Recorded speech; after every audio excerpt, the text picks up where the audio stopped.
first episode of Peephole Pictures, we're going to be looking at two of Fred Lincoln's directed films. From 1978, we have A Formal Faucet, and from 1979, we have Daisy May. So, before we actually get into the films, the packaging on this is interesting, the way that they put the films together. So, A Formal Faucet was the first of the two that he directed, and on the Blu Ray itself, on the artwork, it has Daisy May plus A Formal Faucet. Daisy May taking up the majority of the artwork here, making it seem like the A picture. Now, if you got the slipcover on this, on the main primary side where the spine is, it has just A Formal Faucet, and then on the other side where the binding is glued, it has Daisy May. And you can tell it's the binding because of the white line, and plus you can also see on the inside.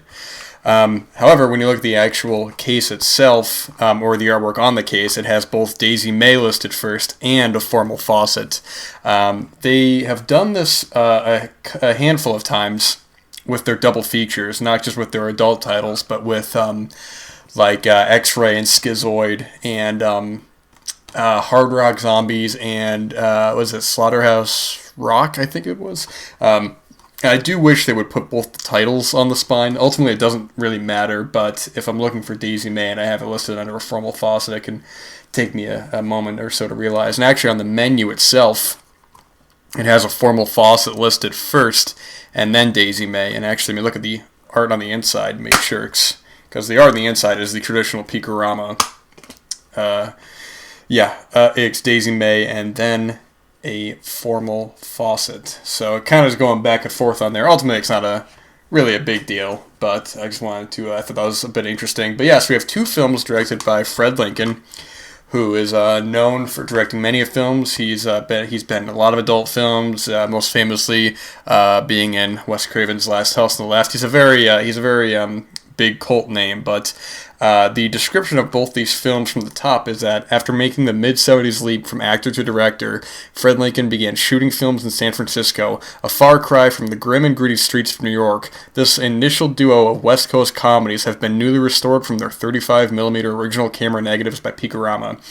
And A Formal Faucet uses the San Francisco location exteriors multiple times, as I'll talk about when I get to that. But Daisy May, because it is all in the woods and stuff, it's interesting that as well was shot in San Francisco when he could have just gone to any woods really, but he's already out there in the next one thing. I mean, presumably, if that's what it is. It comes a year after A Formal Faucet, so I don't see why he would go elsewhere just to shoot in the woods if he's already in San Francisco.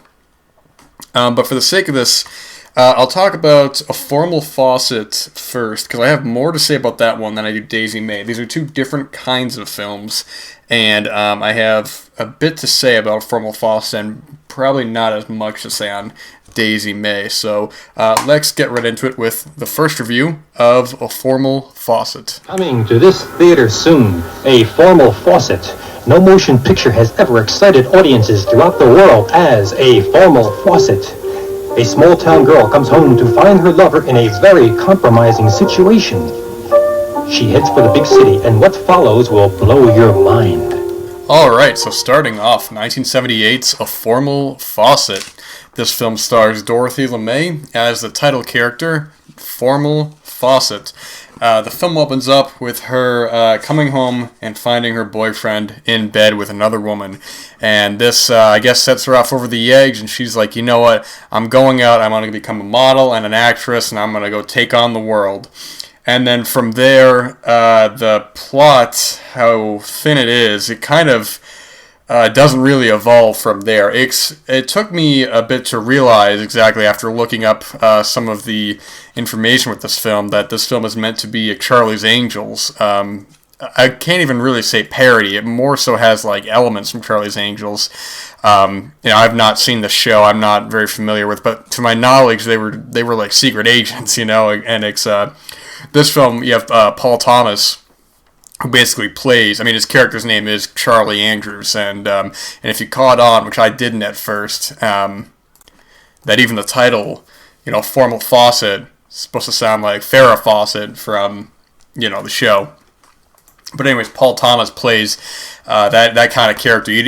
For most of the film, you don't see his face. He's sitting on a couch watching these two ladies kind of go at it. And then at the end, they kind of actually, I don't know if they even intended to do this or not, but you kind of see like a side of his face. So I don't know if it was just where they were filming, they didn't maybe have the best kind of angle to shoot at. But either way, I mean, the plot is kind of nonsense, man, because the thing is that she's going out and it's like, I mean, I got a lot to actually quite a bit of notes here.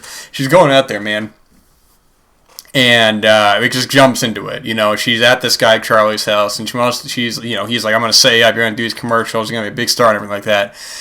So he makes a call and he sets her out, and like the next scene, man, she's going and she's having sex with this guy. There's like no reservations at all. She's not even like, oh, I got duped into it, man. It's a cautionary tale of just like, you come to the big city to be a star, but how much are you willing to sell yourself for? You know, it's a classic tale as old as time, you know, and it's been done many, many a time again. I mean, even something, gosh, man, I'm thinking like, I'm thinking like Her Name Was Lisa, you know, the Roger Watkins film. I think, I mean, it does it differently, but it's still a very good film in its own right.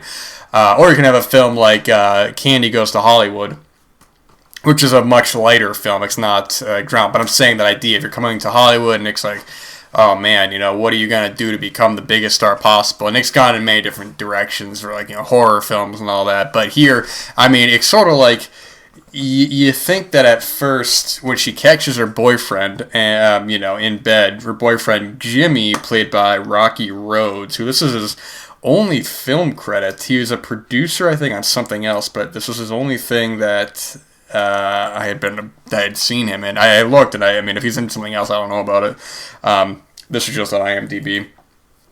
But, you know, you think that maybe if she would have caught him at first, she's like, oh man, you know, I'm a little prudish, you know, we were like, I'm saving myself, whatever. And then, but, you know, it doesn't do anything like that. She just goes out there, and it's sort of just like, it's almost like you didn't even need to have that in the film, man. It's sort of like she could have just gone out there. But, I mean, then again, you know, the film is only 67 minutes, so they have to, you know, stretch it, put whatever they had as much as they could.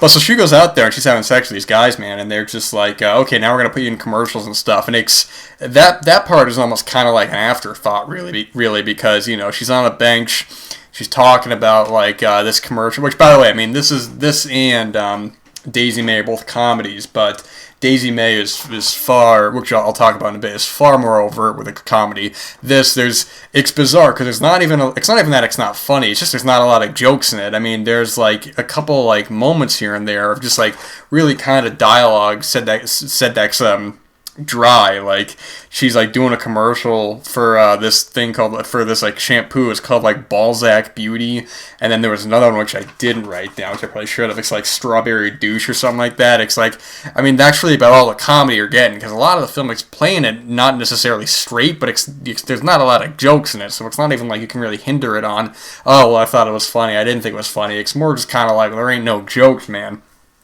I think the biggest problem that I have with this film, undoubtedly, is the editing in this. I mean, you know, the editing and the camera work is really questionable at times on this, man. There are just some shots that linger on when they could have just easily been trimmed down. There's actually one moment in particular that made me laugh out loud. It's when, I believe it's either before or after the first commercial that Formal Faucett does. And she says the slogan or whatever, and she puts her head down. She's smiling, all happy, and I guess they didn't say cut on time because there's like a pause after she says the sentence, and you can just see her eyes like looking around, like we're gonna yell cut, and the camera awkwardly pans, like kind of like goes away from her and then just cuts, and I'm like, brother, if you could just cut that like 2 seconds earlier, man, you know, and then talking about like there's like one sequence which they could have just cut the beginning of, where it's not in focus and then it goes into focus. I'm thinking like just get rid of that first 2 seconds. And what I'll say before that, it really uses the exteriors of San Francisco. You know, when you look down at like those long kind of hills, you know, you think of like long roads. I should say, you think of like Bullet, or you think of like, you know, oh, it's just great. You know, film set in San Francisco. And they do a lot of that. And I will say that the camera work with those is a lot of really solid footage, facing the car that's going down the street. That all looks really good and all that, but the problem as well is that there's actually one part where I looked away for a minute, or not even a minute, I looked away for a second, I looked back, and the camera didn't cut. So I'm thinking, where the hell did the car go, man? It's like, is the car even on screen anymore? Because it drives away, and I think it went up a hill. I have no idea. But speaking about the editing before, is that, I mean, you have these sequences where you have, the car just going, or listening to like these radio commercials. I think it was mainly one radio commercial, from what I can remember, and it was bizarre. It was like 4 or 5 cuts in a row, and it was just the car turning towards the camera from the left going going straight to the camera, and it happened like 3 or 4 times in the same sequence, and it was so bizarre. And I'm like, what are we doing here, man? What is going on here? It just seems like there's a lot of footage that's not really meshed together all that well. It seems kind of awkwardly put together, as well as with the camera work. There's there's a lot of shots that are very flat. There's a lot of times where, in which is, and I really don't want to harp too much on this film, because actually some of my criticisms that I have with the film were actually improved upon in Daisy May. I don't really want to dog on films, man, but I just got to say a couple things about this. Is that there's just a couple times where it's very flatly directed. There's one sequence at the end when it's all 4 of the main crew. It's Dorothy LeMay, Paul Thomas, China Lee, and I think Lori Blue was the other actor. I don't remember if it was her or not.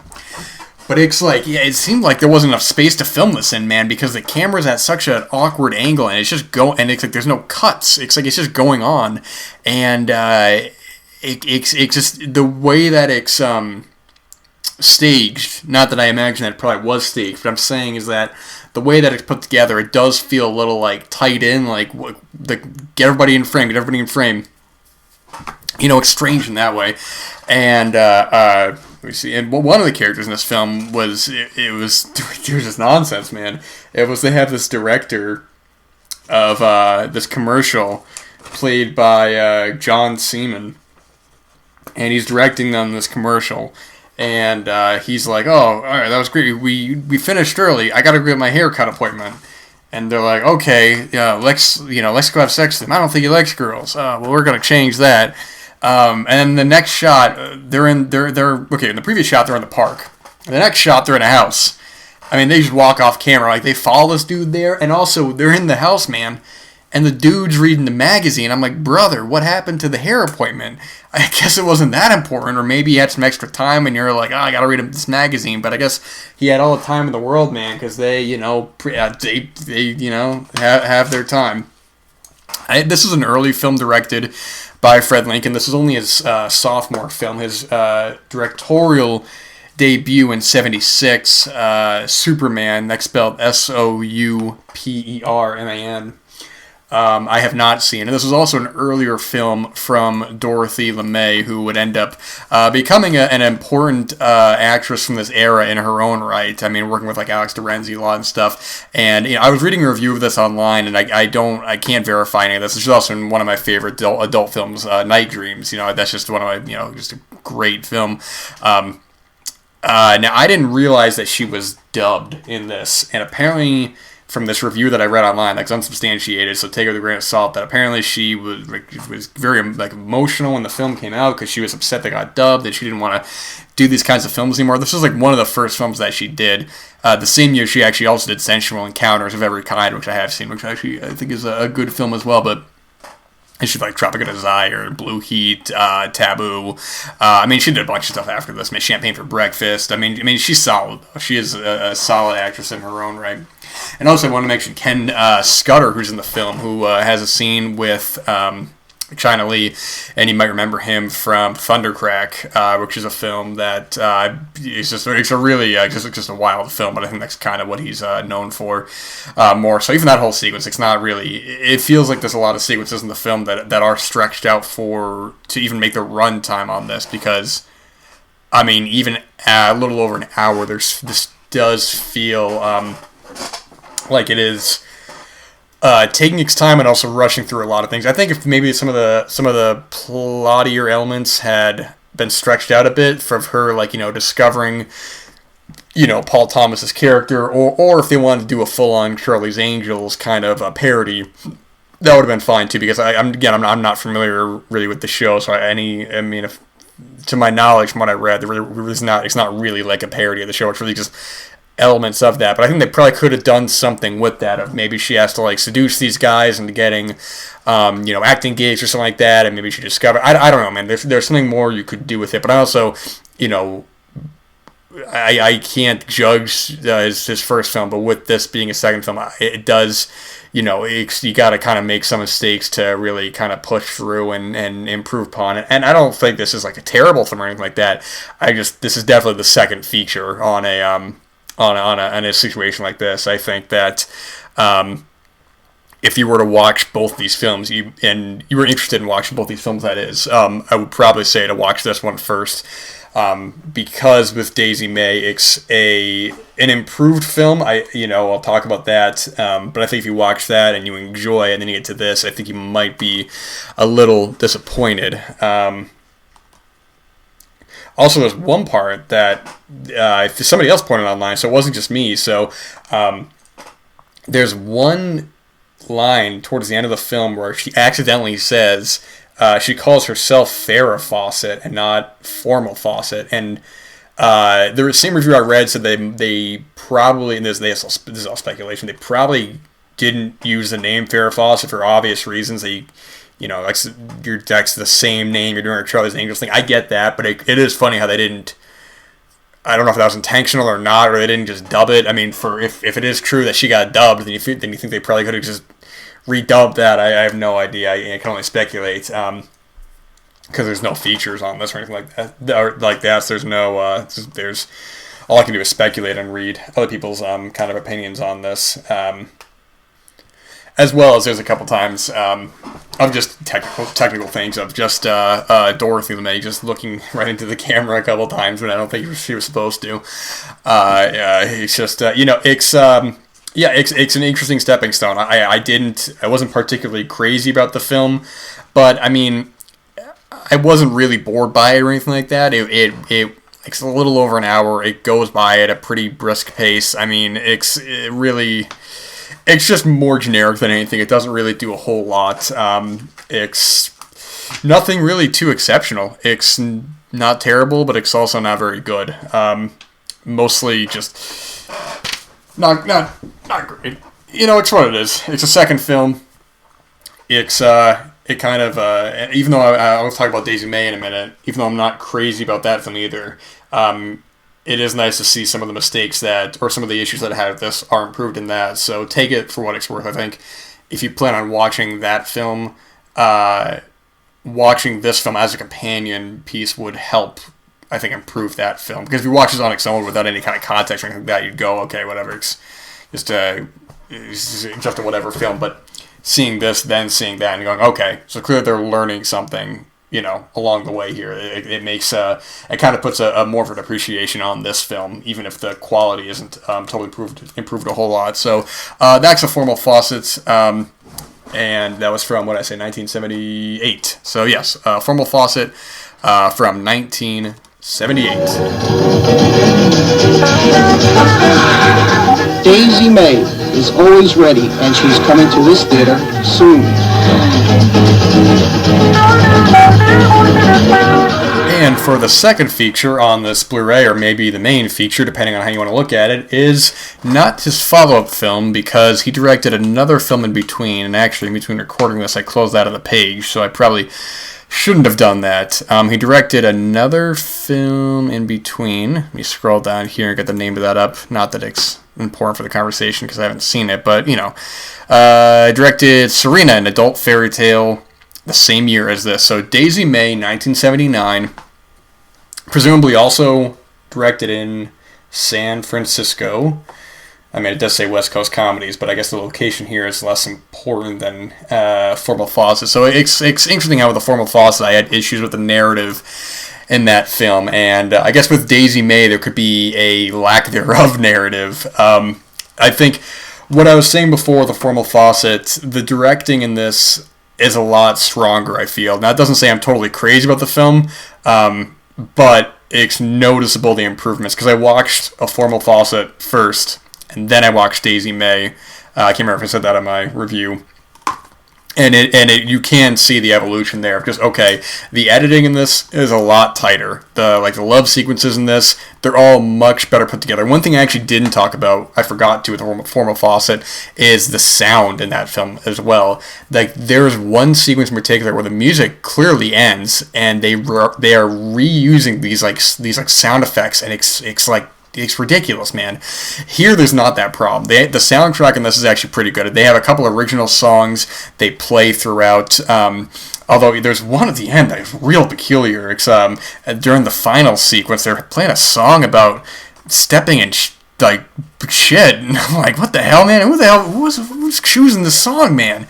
But I mean, for the first half of this film, I really didn't know what was going on. I mean, there's a little bit of a plot at first, from what I was gaining. Now, I didn't read the plot on the back of the disc. I didn't look it up. I knew a little bit about it. I think I maybe skimmed it, but I didn't totally word for word read it. So, I mean, see, right off the bat, you have a couple of sequences. You have a couple sex sequences, and then you get to 20 minutes in, and finally it's all right, now we're into the film, and it's these guys. One of them is playing, I don't know if he's pretending to be an Indian, or they want him to be an Indian, played by David Morris. I'm making these really wild jokes. I mean, there's some lines in this film that would make the Pope weep, man. I mean, I won't even repeat it, because I'm a gentleman, but my gosh, man, there's some lines in that first part. I'm like, oh my gosh, this is how we're starting the film, man. But so there's this doctor, man. What the hell's his name? It's Dr. or Colonel Fullgoose. It says he happens upon a formula capable of turning any woman into a raging nymphomaniac, thus transforming the backwoods into one massive hillbilly orgy. And that's pretty much the plot, man. I mean, from there, it's almost non-stop, man. I mean, with Formal Faucet, it's there's breaks in between to have, something of setup, and you can see that as a positive or negative here. But if you put all the actual plot and narrative together in this film, it would be about 5 minutes. I mean, this is, I think it's 75 minutes overall, about that. I mean, IMDb says 75 minutes, and the disc, 75 minutes. And if that's what you're looking for, man, if you're just looking for not a lot of plot, you're just mainly looking for these sequences, then I think you'll be better in luck in this one. If you're looking for more of a narrative, I think you're going to be disappointed with both of these films. Because, Formal Faucet has more of a narrative, but it's a total mess. And in this film, I mean, there's one part where the colonel, he gets a phone call, and it's oh man, from the TV station, he's like, no one's watching TV anymore, everybody's all horny, they're all having sex with each other, and you got to come down here, it's your problem. And I'm like, what part of the film did he say he was? Who drank the formula there? They were in the backwoods, man. How the hell did the formula get out? Unless there was a line I missed or something like that, man. I don't know, man. Yeah, I mean, truly, that actor. Who the hell played him? I might actually want to pause that, because I want to make sure I get his name, because on IMDb they don't have the pictures, so it's Aaron Stewart, and what else have I seen him in? I probably shouldn't do this on air, I probably should just edit this part out, but I'm all done here. I think this is the only thing I've seen him in. Yeah, I haven't seen any of these. Oh, I think I might have Fantasy from '79. I don't know. Anyway, it doesn't matter. Yeah, and then he basically just leaves the film, man. I mean, it's 20 minutes left, and he gets a call, and he's like, all right, I'm done, I'm leaving the film. And then back at the ranch, they're all just banging each other, man. I mean, it's just all right, there's not really a whole lot to go through from there. But I'm saying before, though, what I was saying before, that this is better directed, I would say, is that the sequences were all put together. The second half, really, it feels like two different sequences shot that they're editing back and forth in an interesting way, where it has a good momentum, and the consistency is always flowing. Although I will say that towards the end, I did start to get pretty disinterested. If I gotta be honest, I did start to space out because, I mean, these sequences are going on for a while, and if that's what you're looking for, then you are in luck. I am watching this, I'm just kind of like, all right, this does seem like it's kind of crawling to a conclusion, whenever that might be. I mean, sometimes when there's not much of a narrative, I can often find myself questioning the pacing of something like this, of how far I am really into it. It's sort of, because then at that point it's really just kind of teetotaling along, and can end at really any point, really, unless you're checking the time or anything like that. Actually, it's interesting enough as well, they have one character in this film, which is bizarre. I don't remember who the actress was, I do apologize. But she goes up and she's like, I want some of that formula. And they're like, no, they're like, you should have some of this. She's like, no, I'm only 18. And then, like, the next scene, it's, I'm sorry, the actress was Lisa Thatcher. And afterwards, she goes and, like, this guy is like, goes and have sex with her. So I'm like, oh, is this chick's playing a teenager? All right, this is Little Sisters all over again. Maybe I'll talk about that film one day. It's strange though, but I mean, yeah, you're looking at this more from a technical point of view about the improvements that Fred had over the previous film. I mean, this is probably a stronger film overall. Neither of these films I'm particularly eager to watch again. I did find this one quite slow. And, you know, the soundtrack as well is good. I mentioned before that, you know, it has some of the country music that, you know, this like fast kind of banjo playing that actually, you know, fits the tempo of the scenes very well. It's all put together well. I mean, there was a conscious effort to put these songs you know, during these sequences, including the bizarre song about stepping in shit at the end, whatever that was about. But yeah, these two films, they complement one another more so than the quality of each other. And I think that's kind of where I am on Daisy May. I want to look at my notes. Yeah, I mean, it's a silly film, but it's not obnoxious. Everybody is playing it up. They're playing these hillbilly kind of yokel characters, but it can be very easy for them to kind of ham it up. And even before what I was saying at the beginning, you know, there's this wild dialogue. It's never, at least I didn't find it obnoxious. I mean, some people definitely could, but I mean, for what it is, it's definitely more of an overt comedy than a Formal Faucet. I keep wanting to call it a leaky faucet, but I think that's just me thinking about whether the faucets here are leaky or not. Yeah, there's not a lot of downtime, consistent pacing. It's just a pretty consistently put together film. If that's what you're looking for is just more streamlined sex than a narrative, then this is going to be the film for you. If not, maybe not. I think that's kind of what I have to say about Daisy May, unless I have anything else. No, I think I'm good on that. So, all right, that's Daisy May. So as for the disc itself, this is a bare bones disc. This does not have any special features besides a trailer for both Daisy May and A Formal Faucet. And it's funny, the trailers for both of them were about 3 minutes, and I'm thinking with A Formal Faucet, that's only over an hour. So like that's a lot of the film, man. This does have subtitles, which is great. Reversible artwork, which is just the traditional Peekarama artwork with the posters. Yeah, newly scanned and restored in 2K from their 35mm original camera negatives. Should you pick this up? Well, obviously with any of these cases, you should pick them up at your own discretion, whether or not you feel like you should or not. I think this is a good, interesting double feature here, purely for contextual sake, more so than the quality of either of these films, because I can't really see myself ever revisiting these. However, with Fred Lincoln as a filmmaker, and with, gosh, I am blanking on her name right now. I'm recording this later at night, so I do apologize. Dorothy LeMay, I apologize. This being an earlier film of hers, for those reasons, I would say that if you're interested, you can take a chance on it. I read some not so great things about A Formal Faucet, but if you pair them together like this, They complement one another. You can see the improvements in the filmmaking and in the editing and the soundtracks. They work well together. I think you could just wait to pick this up on sale. I don't know if you need to pay full price for this, but either way, it is a very interesting double feature nonetheless, and good context. I think Fred Lincoln is an interesting performer as is. I like him as an actor already, even before I knew him as an adult actor. I think a lot of people probably first discovered him through The Last House on the Left, and I've always liked him that way. Yeah, I mean, I would say, yeah, if you probably pick this up during a sale, that's probably where I'd recommend this for. So that's going to be it for the first episode of the Peephole Pictures. Forgot what the hell the show was called for a second.